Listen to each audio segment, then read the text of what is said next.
Meus amigos, vamos nos concentrar hoje a respeito da resposta à acusação formulada pela defesa. É oferecida a denúncia, a proposta acusatória do Ministério Público. A denúncia é recebida, primeira providência do juiz, e tem que determinar a citação do acusado para tomar conhecimento da acusação que pesa contra ele. A citação pode ser pessoal, por meio de oficial de justiça. Se o réu estiver se ocultando para não ser citado, pode ser citado com hora certa, que é permitido no Código de Processo Penal atualmente, ou então, se não for encontrado o réu em nenhum dos seus endereços, é citado por edital.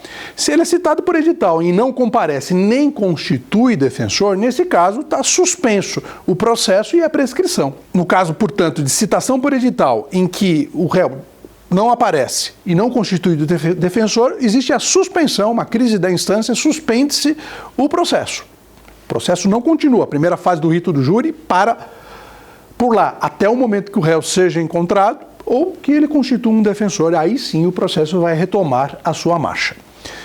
Ultrapassada a fase da citação, o réu é citado justamente para oferecer, por meio de advogado, a sua resposta à acusação.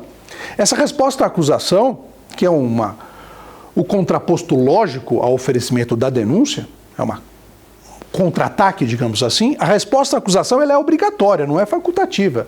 O réu não pode pura e simplesmente dizer que não quer se defender ou constituir um advogado que não apresenta a resposta à acusação. A resposta à acusação ela é obrigatória sob pena de nulidade absoluta, por ofensa ao contraditório e ampla defesa. Qual o conteúdo da resposta à acusação?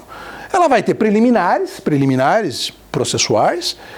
Ela pode ter questões de mérito, normalmente por uma questão de tática e técnica, o advogado não entra em pormenores da causa, porque aquela causa vai ser julgada ainda no futuro pelo Conselho de Sentença, quando o Tribunal do Júri for designado para julgar aquela causa. Então ele não se antecipa nas suas teses, nos seus argumentos, sob pena de deixar desguarnecido boa parte da técnica de oratória, de estratégia que ele vai ter no plenário. E além disso, a defesa pode arrolar até 8 testemunhas para cada fato. Também as exceções de incompetência, de suspeição, podem ser articuladas em peça em separado da resposta à acusação. Quanto às testemunhas, são 8 para cada fato, podem ser arroladas testemunhas que tratem de antecedentes da vítima, testemunhas que tratem da vida passada do acusado. Não há uma restrição. A testemunha não precisa necessariamente tratar daquilo que ela presenciou do fato criminoso. Ela pode tratar da vida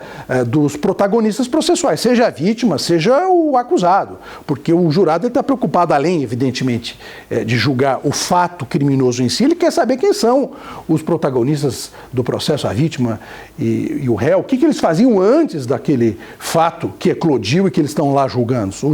Os jurados dão muita importância a esse tipo de coisa, então eu penso que não há como se cercear o direito da acusação, nem da defesa, de indicar testemunhas que vão tratar de antecedentes ou da personalidade do acusado e da vítima. Quanto à juntada da resposta à acusação, sustentadas preliminares ou juntados documentos por parte da defesa, é aberta a réplica ao Ministério Público para se manifestar a respeito dessas preliminares ou daqueles documentos. Essa é uma particularidade do rito do júri, da primeira fase, em relação ao procedimento comum, ordinário e sumário, que não se prevê essa possibilidade de réplica do Ministério Público. Encerrada a primeira fase do rito do júri, é possível, como nós já vimos numa aula inaugural, que se deu uma visão panorâmica da primeira fase do rito do júri, é possível a absolvição sumária.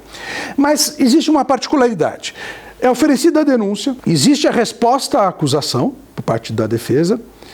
Em relação ao procedimento comum do Código de Processo Penal, depois da resposta à acusação, logo depois da resposta à acusação, sem sequer ter se iniciado a instrução processual, ou seja, sem ter ouvido nenhuma testemunha, sem ter sido produzida nenhuma prova, o juiz pode absolver sumariamente o acusado. Isso acontece em relação ao procedimento comum.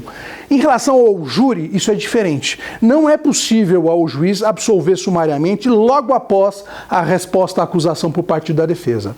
O juiz ele tem que aguardar a produção de provas para, encerrada a primeira fase, aí sim, se for o caso, absolver sumariamente. É uma particularidade do rito do júri. E por que existe essa particularidade? Justamente, em primeiro lugar, é um respeito ao princípio da especialidade, né? O artigo 415 do Código de Processo Penal prevê que a absolvição sumária só é possível depois de exaurida a instrução processual, ou seja, depois de produzida toda a prova. Esse é o primeiro argumento. que existe o princípio da especialidade, ou seja, a regra do júri é específica em relação à regra dos demais procedimentos do Código de Processo Penal.